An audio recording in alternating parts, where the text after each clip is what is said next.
Capítulo 23. A prova final do professor Todd. Sede falando.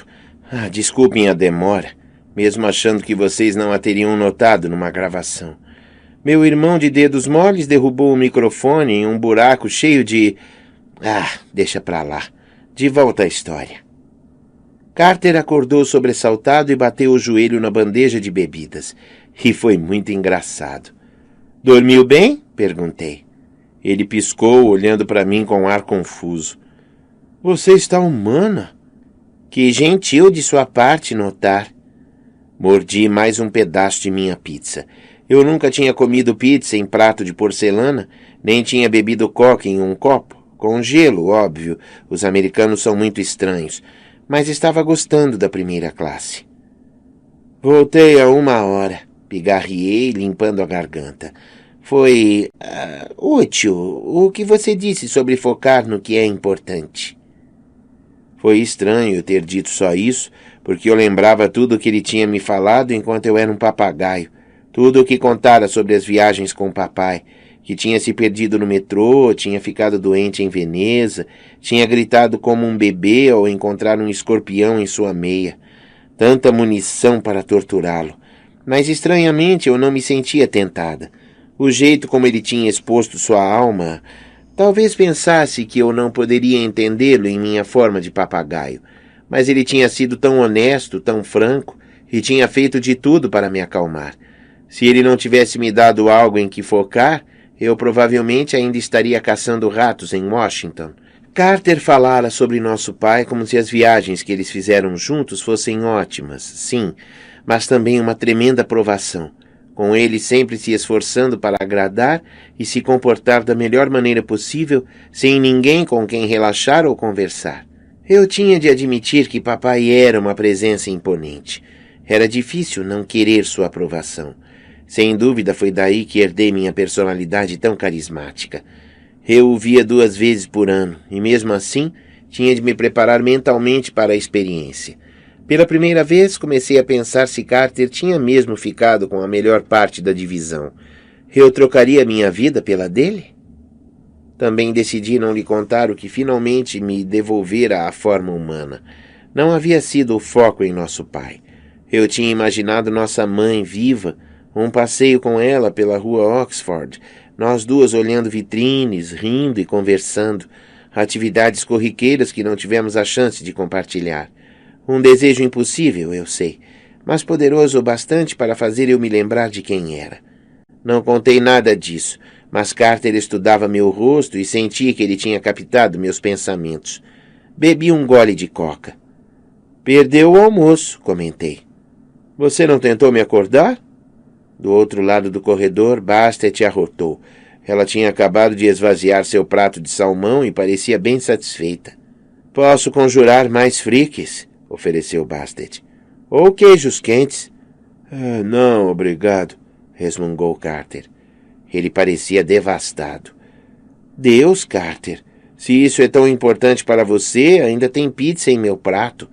Não é isso, respondeu ele, e contou como seu bar quase fora capturado por Seth. O relato prejudicou minha capacidade respiratória. Eu me sentia como se estivesse outra vez aprisionada na forma de papagaio, incapaz de pensar com clareza. Meu pai preso em uma pirâmide vermelha? O coitado do Amos usado como uma peça em um jogo? Olhei para Bastet esperando que ela me tranquilizasse de alguma maneira. Há algo que possamos fazer? A expressão dele era tensa. Sede, não sei. Seth será mais poderoso no dia de seu aniversário. E o nascer do sol é o momento mais auspicioso para a magia. Se nesse dia, quando o sol nascer, ele conseguir gerar uma grande explosão de energia com a tempestade, usando não só a sua magia, mas intensificando-a com o poder de outros deuses que conseguiu escravizar, o caos que poderá desencadear é quase inimaginável. Estremeci.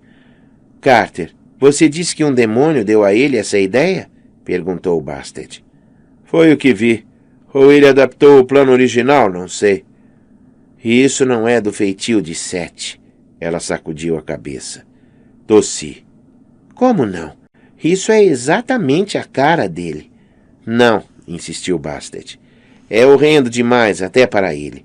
Sete quer ser rei, mas uma explosão dessa magnitude poderá deixá-lo sem nada para governar.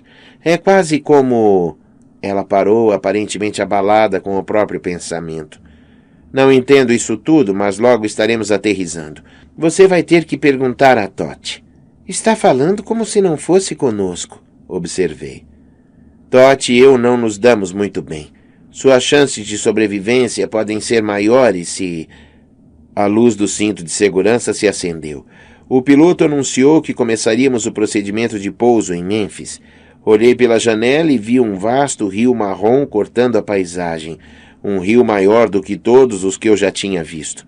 Parecia uma desagradável cobra gigante. A comissária de bordo se aproximou e apontou meu prato. Terminou, meu bem? Parece que sim, respondi, desanimada. Mênfis não havia recebido o comunicado de que já era inverno. As árvores estavam verdes e o céu era claro e azul. Insistimos para que desta vez Bastet não pegasse um carro emprestado e ela acabou concordando. Alugamos um conversível. Não perguntei de onde ela tirava dinheiro, mas logo estávamos percorrendo as ruas mais desertas de Mênfis a bordo do nosso BMW. A capota estava abaixada. Só me lembro de cenas isoladas da cidade. Passamos por uma região que poderia ter servido de cenário para E o Vento Levou, com grandes mansões brancas, gramados muito verdes e ciprestes altíssimos, embora o Papai Noel de plástico na maioria dos telhados atrapalhasse um pouco. No quarteirão seguinte, quase fomos mortos por uma velha dirigindo um Cadillac, saindo do estacionamento de uma igreja. Bastet buzinou e desviou, e a mulher sorria e acenava. Hospitalidade sulista, suponho. Depois de mais alguns quarteirões, as casas deram lugar a casebres precários. Vi 2 meninos afro-americanos vestindo jeans e camiseta, sentados em uma varanda, tocando violão e cantando. Eles pareciam tão bons que tive vontade de parar para ouvir. Mais um quarteirão e vimos na esquina um restaurante e um prédio de concreto, um lugar identificado por uma placa manuscrita, frango e waffles. Havia uma fila de 20 pessoas do lado de fora. Vocês, americanos, têm um gosto estranho. Que planeta é este? Perguntei. Carter balançou a cabeça. E onde está Totti? Bastet farejou o ar e virou à esquerda, em uma rua chamada Poplar. Estamos chegando perto. Se conheço Totti, ele vai encontrar um centro de aprendizado. Uma biblioteca, talvez, ou uma sala de livros na tumba de um mago. Não há muitas delas no Tennessee, lembrou Carter. Então vi uma placa e sorri. A Universidade de Mênfis, talvez? Muito bem, Sadie, Bastet ronronou. Carter me olhou de cara feia. O coitado sente inveja de mim, eu sei. Minutos depois, caminhávamos pelo campus de uma pequena universidade. Prédios de tijolos vermelhos e pátios amplos. Tudo ali era sinistramente quieto, exceto pelo som de uma bola batendo no chão. Assim que ouvi o barulho, Carter se animou. Basquete? Ah, por favor, reagi. Precisamos encontrar Totti. Mas Carter seguiu o som da bola e nós o seguimos. Ele contornou um prédio e parou de repente. Vamos perguntar a eles. Eu não entendia o que ele estava fazendo, mas ao contornar também o prédio, gritei. Na quadra de basquete, 5 jogadores disputavam uma animada partida. Vestiam camisas de times americanos e todos pareciam dispostos a vencer. Roubavam a bola, empurravam e disputavam a liderança. Ah, os jogadores eram todos babuínos. O animal sagrado de Totti, informou Bastet. Estamos no lugar certo. Um dos babuínos tinha pelos dourados e brilhantes, muito mais claros que os dos outros, e também um traseiro mais colorido. Estava com uma camisa roxa que parecia estranhamente familiar. Aquele é o uniforme dos Lakers? Perguntei, hesitando antes de mencionar a tola obsessão de Carter. Ele assentiu e nós dois rimos. Cufu! Gritamos. Sim, mal conhecíamos o babuíno. Tínhamos passado menos de um dia com ele e aquele tempo na mansão de Amós parecia ter ficado num passado muito distante, Mas ainda assim eu tinha a sensação de estar revendo um velho amigo.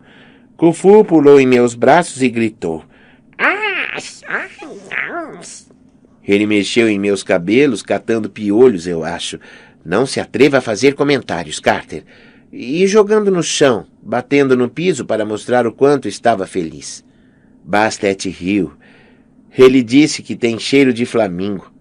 Você entende os babuínos? Perguntou Carter. A deusa deu de ombros. Também quero saber onde vocês estiveram. Onde nós estivemos? Repeti. Bem, para começar, diga a ele que passei a maior parte do dia como um papagaio, que não é um flamingo, e embora termine em ó, não vai fazer parte da dieta dele. Depois... Espere. Bastet se virou para Kung-Fu e disse. Então olhou para mim. Tudo bem, continue. Eu pisquei. Tudo bem. Depois pergunte onde ele esteve. Ela traduziu tudo isso com um único grunhido. Kung-Fu bufou e pegou a bola de basquete, o que causou um frenesi entre seus amigos babuínos. Todos gritavam, se coçavam e rosnavam. Ele mergulhou no rio e depois nadou de volta, traduziu Bastet. Mas quando chegou, a casa estava destruída e nós havíamos desaparecido. Esperou um dia pelo retorno de Amos. Como ele não voltou, Kung-Fu veio procurar Tote. Afinal, os babuínos são seus protegidos. Por quê? Perguntou Carter. Quer dizer, sem ofensa, mas Tote é o deus do conhecimento, não é? Os babuínos são animais muito espertos, explicou Bastet. Kung-Fu coçou o nariz, depois virou seu traseiro Technicolor em nossa direção e jogou a bola para os amigos. Eles a disputaram, mostrando as presas uns aos outros e batendo na cabeça. Espertos? Perguntei. Bem, eles não são gatos, é claro, acrescentou Bastet. Mas sim, espertos. Kung-Fu disse que assim que Carter cumprir sua promessa, ele o levará ao professor. Eu pisquei. Você quer dizer... Certo. Que promessa? Perguntou Carter. Um canto da boca de Bastet tremeu. Parece que prometeu mostrar a ele sua habilidade no basquete. Carter arregalou os olhos, assustado. Não temos tempo. Tudo bem, garantiu Bastet. É melhor eu ir agora. Mas para onde, Bastet? Perguntei, porque não queria me separar dela outra vez. Como a encontraremos? Ela mudou a expressão, revelando talvez certa culpa, como se tivesse acabado de causar um horrível acidente. Encontrarei vocês quando saírem. Se saírem. Como assim, se? Perguntou Carter, mas Bastet tinha se transformado em Muffin e corria para longe dali. Kung-Fu gritou para Carter com mais insistência. Ele puxava a mão de meu irmão, levando-o para a quadra. Os babuínos se dividiram imediatamente em 2 times. Metade tirou a camisa. A outra continuou vestida. Carter, infelizmente, ficou no time sem camisa, e Kung-Fu o ajudou a tirá-la, mostrando seu peito magro. Os times começaram a jogar. Não sei nada sobre basquete, mas tenho certeza de que você não deveria tropeçar no pé do adversário, nem receber a bola com a testa, nem driblar, é essa a palavra? Com as 2 mãos, como se afagasse um cachorro possivelmente raivoso. Mas era exatamente assim que Carter jogava. Os babuínos o atropelavam, literalmente, e marcavam cestas e mais cestas enquanto Carter corria de um lado para o outro da quadra, levando boladas e tropeçando nos pés dos macacos até ficar tonto, rodopiar e cair.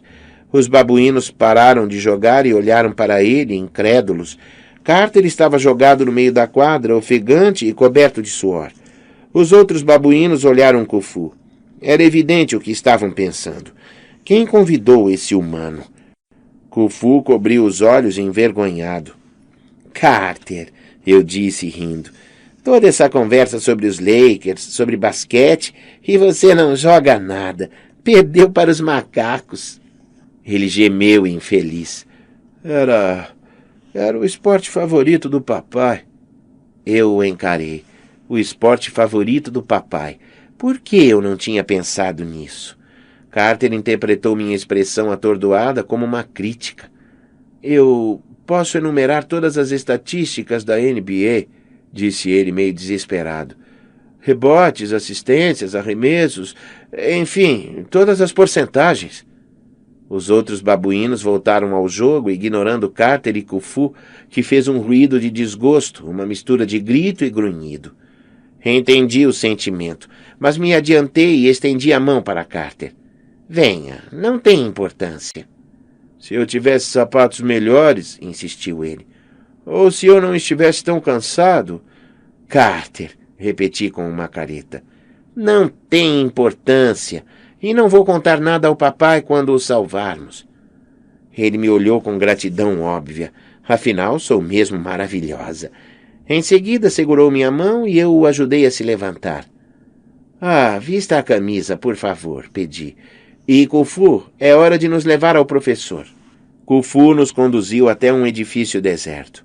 O ar dos corredores cheirava a vinagre e os laboratórios vazios pareciam mais apropriados a um colégio americano, não ao tipo de lugar onde um deus poderia ser encontrado. Subimos a escada e encontramos um corredor de salas de professores. Muitas portas estavam fechadas e uma tinha sido deixada aberta, revelando um espaço que não era maior que um armário para vassouras, cheio de livros, com uma mesa pequena e uma cadeira. Talvez o professor tivesse feito algo errado para ter uma sala tão pequena. Ai! Khufu parou diante de uma porta de mogno polido, muito melhor que as outras. Um nome fora gravado recentemente no vidro. Dr. Tote. Sem bater, Khufu abriu a porta e entrou. Depois de você, homem-galinha, disse a Carter. E sim, tenho certeza de que ele já estava arrependido de ter me contado sobre esse incidente em particular. Afinal, eu não poderia parar completamente de provocá-lo. Tenho uma reputação a zelar. Esperava encontrar outro armário para vassouras, mas a sala era muito grande. O pé direito era de uns 10 metros, pelo menos, e um lado do cômodo era todo de janelas, por onde se podia ver o horizonte de Mênfis. Uma escada de metal levava a um mezanino ocupado por um enorme telescópio, e lá de cima vinha o som de uma guitarra elétrica tocada por alguém sem habilidade alguma. As outras paredes do escritório eram repletas de estantes de livros. Nas mesas havia um pouco de tudo. Kits de química, computadores desmontados ou em processo de montagem, animais empalhados com fios elétricos brotando da cabeça. O ambiente tinha um cheiro forte de bife, mas com um toque defumado e temperado que eu jamais tinha sentido. Mais estranho que tudo, bem na nossa frente, meia dúzia de aves de pescoço longo, ibis, estavam atrás de mesas, como recepcionistas, digitando no laptop com o bico. Carter e eu nos entreolhamos. Pela primeira vez não soube o que dizer. Khufu gritou. No mezanino, o som da guitarra cessou. Um homem magro, de seus 20 anos, levantou-se segurando o instrumento. Tinha cabelos louros e rebeldes, como Khufu, e vestia um jaleco branco manchado por cima de jeans e camiseta preta. Ao vê-lo, pensei que um fio de sangue escorria do canto de sua boca. Depois percebi que era um molho qualquer para a carne. Fascinante, ele sorriu. Descobri algo, Khufu. Não estamos em Mênfis, Egito. Khufu me olhou de soslaio e eu poderia jurar que sua expressão significava de. Também descobri uma nova forma de magia chamada música, ou blues, continuou o homem. E churrasco. Sim, você precisa experimentar churrasco. Khufu não parecia impressionado. Ele subiu em uma estante de livros, pegou uma caixa de Cheerios e começou a comer. O guitarrista desceu escorregando pelo corrimão com perfeito equilíbrio e parou à nossa frente. Isis e Horus, disse ele. Vejo que encontraram novos corpos. Seus olhos tinham uma dúzia de cores e mudavam como um caleidoscópio, com um efeito hipnótico. Não somos... Consegui gaguejar. Entendo, disse ele. Tentando compartilhar o corpo, não é? Não pense que consegue me enganar, Isis. Nem por um minuto. Sei que você está no comando. Mas ela não está, protestei. Meu nome é Sadie Kane. Presumo que seja Tote. Ele ergueu uma sobrancelha. Quer dizer que não me conhece? É claro que sou Tote. Também chamado Jehuti. Também chamado... Sufoquei o riso. Jarute? Tote pareceu ofendido. Em egípcio antigo, esse é um nome perfeitamente ok. Os gregos me chamavam de Tote. Mais tarde, eles me confundiram com o deus deles, Hermes. Tiveram até a ousadia de mudar o nome de minha cidade sagrada para Hermópolis, embora não fôssemos nada parecidos. Se conhecesse Hermes... Khufu gritou com a boca cheia de chírios. Tem razão, concordou Tote.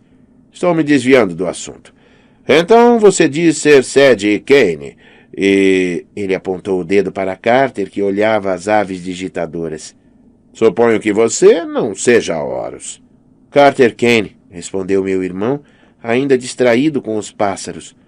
O que é aquilo? Tote se animou. O nome é computador. Maravilhoso, não é? Aparentemente... Não, estou perguntando o que as aves estão digitando.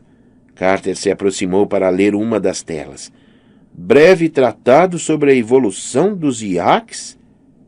Meus ensaios acadêmicos, explicou Tote. Tentei desenvolver vários projetos ao mesmo tempo. Sabia, por exemplo, que esta universidade não oferece cursos de astrologia ou de arte da cura? Deprimente. Pretendo mudar essa situação. Estou reformando minhas novas instalações perto do rio. Logo, Mênfis será um verdadeiro centro de aprendizado. Brilhante, comentei com pouca animação. Precisamos de ajuda para derrotar Sete. As aves pararam de digitar e me olharam. Tote limpou o molho de churrasco da boca. Tem coragem de me pedir isso? Depois da última vez? Última vez? Repeti. Eu tenho a conta aqui em algum lugar.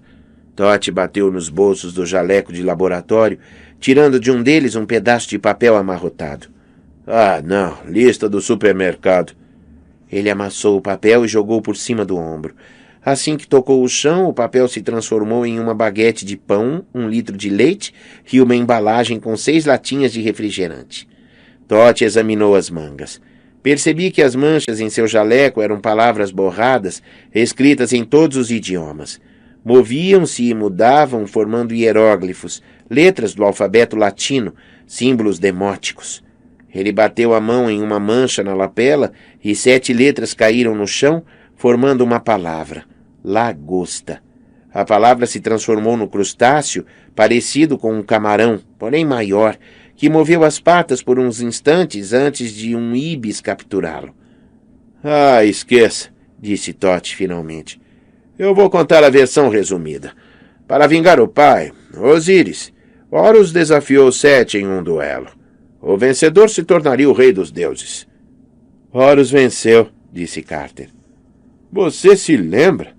Não, eu li sobre isso. Lembra também que sem minha ajuda, você e Ísis teriam morrido? Tentei mediar a situação e impedir a batalha. Essa era uma das minhas responsabilidades. Manter o equilíbrio entre ordem e caos. Mas não. Ísis me convenceu a ficar do lado de vocês, porque Sete estava se tornando muito poderoso. E a batalha quase destruiu o mundo.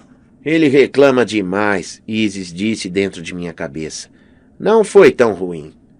Não? Perguntou Tote, e tive a sensação de que ele podia ouvir a voz tão bem quanto eu. Sete arrancou um olho de Horus? Carter piscou. Sim, e eu o substituí por um olho novo feito de luar, o olho de Horus, seu famoso símbolo. Esse fui eu, muito obrigado. E quando você cortou a cabeça de Ísis... Espere aí. Carter olhou para mim. Eu cortei a cabeça dela? Eu fiquei melhor, Ísis me garantiu. Só porque eu a curei, Ísis, disse Tote. E sim, Carter, Horus, como preferir ser chamado. Você ficou tão maluco que cortou a cabeça dela. Foi incauto, sabe? Queria atacar Sete enquanto ainda estava fraco, e Ísis tentou impedi-lo. Isso o deixou tão zangado que você empunhou sua espada. Bem, resumindo, vocês quase destruíram um ao outro antes que eu pudesse derrotar Sete. Se começarem outra batalha contra o Lorde Vermelho, cuidado. Ele vai usar o caos para jogá-los um contra o outro. Nós o derrotaremos novamente, Ísis prometeu. Tote está com ciúmes, só isso. Cala a boca. Tote e eu dissemos ao mesmo tempo. Ele me olhou surpreso. Então, Sede, Você está tentando se manter no controle. Não vai durar muito. Pode ter o sangue dos faraós, mas Ísis é obcecada pelo poder, dissimulada. Eu posso contê-la. E precisei usar toda a minha força de vontade para impedir Ísis de recitar uma sequência de insultos. Tote dedilhou as cordas de sua guitarra. Não tenha tanta certeza. Ísis provavelmente já lhe contou que ela ajudou a derrotar Sete. Também contou que foi por causa dela que Sete perdeu o controle? Ela exilou nosso primeiro rei. Ra? Perguntou Carter. Ele não ficou velho e decidiu deixar a terra? Tote riu. Ele estava velho, sim, mas foi forçado a partir. Ísis se cansou de esperar pela aposentadoria de Ra. Ela queria que o marido, Osíris, se tornasse rei e também queria mais poder. Então, um dia, enquanto Ra cochilava, Ísis escolheu em segredo um pouco da baba do Deus Sol. Eca! Reagi. Desde quando baba deixa alguém poderoso? Tote me lançou um olhar acusador. Você misturou a baba com argila para criar uma cobra venenosa. Naquela noite, a serpente entrou no quarto de Ra e o mordeu no tornozelo. Nenhuma magia, nem mesmo a minha, foi suficiente para salvá-lo. Ele teria morrido... Deuses podem morrer? Perguntou Carter. Sim, respondeu Tote. É claro que na maioria das vezes nós voltamos do Duat em algum momento, mas esse veneno devorava a própria essência de Ra. Ísis, é claro, fez-se de inocente. Chorou diante do sofrimento dele. Tentou ajudá-lo com sua magia. Finalmente disse ao Deus Sol que só havia uma maneira de salvá-lo. Ra deveria dizer a ela seu nome secreto. Nome secreto? Estranhei. Como Bruce Wayne? Tudo na criação tem um nome secreto, explicou Tote. Até os deuses. Conhecer o nome secreto de um ser significa ter poder sobre essa criatura. Ísis garantiu que com o nome secreto de Ra, ela poderia curá-lo. Ele sentiu muita dor, por isso concordou. E Ísis o curou. Mas adquiriu poder sobre ele, supôs Carter. Extremo poder, confirmou Tote. Ela obrigou Ra a se retirar para o céu, abrindo caminho para seu amado, Osíris, tornar-se o novo rei dos deuses. Sete foi um importante ajudante de Ra, e não suportava ver o irmão Osíris tornando-se rei. Isso fez de Sete e Osíris inimigos, e aqui estamos, 5 milênios mais tarde, ainda lutando aquela mesma guerra, tudo por causa de Ísis. Mas isso não é culpa minha, falei. Eu jamais faria uma coisa dessa. Não? Perguntou Tote. Não seria capaz de qualquer coisa para salvar sua família, mesmo que isso perturbasse o equilíbrio do cosmos? Os olhos de caleidoscópio capturaram os meus e senti um forte impulso de rebeldia. Ora, e por que não deveria ajudar minha família? Quem era aquele doido de jaleco para me dizer o que eu podia ou não fazer? De repente percebi que não sabia quem estava pensando essas coisas. Ísis ou eu? O pânico começou a se formar em meu peito. Se não conseguia distinguir meus pensamentos dos de Ísis, em quanto tempo eu estaria completamente maluca? Não, Tote, retruquei. Precisa acreditar em mim. Estou no controle. Eu, Sede, e preciso de sua ajuda. Sete capturou nosso pai. Falei tudo de uma vez, desde o British Museum até a visão de Carter com a pirâmide vermelha. Tote ouviu sem comentar, mas eu podia jurar que novas manchas surgiam em seu jaleco enquanto eu falava, como se algumas de minhas palavras fossem adicionadas à mistura. Só quero que dê uma olhada em uma coisa para nós, concluí. Carter, mostre a ele o livro. Carter revirou sua bolsa e pegou o livro que tínhamos roubado em Paris. Você escreveu isso, certo? Meu irmão perguntou. Aqui diz como derrotar Sete. Tote desdobrou o papiro. Não, eu odeio ler o que escrevo. Esta frase, por exemplo. Hoje eu jamais a construiria desse jeito. Ele tateou os bolsos do jaleco. Caneta vermelha? Alguém tem uma? Ísis desafiava o meu controle, insistindo que Tote precisava de um pouco de bom senso. Uma bola de fogo, ela suplicou. Só uma bola de fogo enorme e mágica, por favor? Não posso dizer que não me senti tentada, mas eu a mantive sob controle. Escute, Tote. chamei. Jarrote, ou o que for. Sete se prepara para destruir a América do Norte, no mínimo. Possivelmente o mundo. Milhões de pessoas vão morrer. Você disse que se preocupa com o equilíbrio. Vai nos ajudar ou não? Por um momento, tudo o que ouvíamos era o ruído dos ibis bicando as teclas dos laptops. Vocês estão encrencados, concordou Totti. Então digam-me, por que acham que seu pai os meteu nessa encrenca? Por que ele libertou os deuses? Eu quase disse, para trazer de volta nossa mãe, mas não acreditava mais nisso. Minha mãe viu o futuro, deduzi. Algo ruim estava para acontecer. Acho que ela e papai tentavam impedir isso, e decidiram que a única saída seria libertar os deuses. Embora usar o poder dos deuses seja extremamente perigoso para os mortais, pressionou Totti. E contra a lei da Casa da Vida. Uma lei que eu convenci Iskandar a criar, aliás. Lembrei-me de alguma coisa que o sacerdote leitor-chefe dissera quando estávamos no Salão das Eras. Os deuses têm grande poder, mas só os humanos têm criatividade. Acho que minha mãe convenceu Iskandar de que a lei era errada. Talvez ele não pudesse admitir publicamente, mas ela o fez mudar de ideia. O que estava por acontecer era tão ruim que deuses imortais precisariam uns dos outros. E o que está a caminho? Perguntou Totti. A ascensão de Sete? O tom dele era contido como o de um professor propondo uma pergunta capciosa. Talvez, respondi cuidadosa, mas não sei. No alto da estante, Kufug inchou e mostrou os dentes numa careta estranha. Tem razão, Khufu, resmungou Totti. Ela não soa como Isis. Isis jamais confessaria que não sabe alguma coisa. Tive de usar uma espécie de mão mental para tapar a boca de Isis. Totti jogou o livro de volta para Carter. Vamos ver se você age tão bem quanto fala. Vou mostrar o livro de encantamentos, desde que me provem que realmente têm controle sobre seus deuses, que não estão apenas repetindo antigos padrões. Uma prova? Deduziu Carter. Nós aceitamos. Ei, espere aí, protestei. Talvez por ter estudado em casa, por nunca ter frequentado uma escola, Carter não saiba que prova normalmente é uma coisa ruim. Maravilhoso, respondeu Totti. Há um item de poder na tumba de um mago. Tragam-no para mim. Na tumba de que mago? Repeti.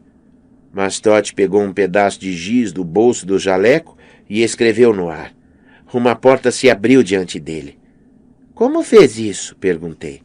Bastet disse que não podemos conjurar portais nos dias do demônio. Os mortais não, concordou Totti. Mas um bom mago pode. Se passarem na prova, teremos churrasco. O portal nos sugou para um buraco negro e o escritório de Totti desapareceu.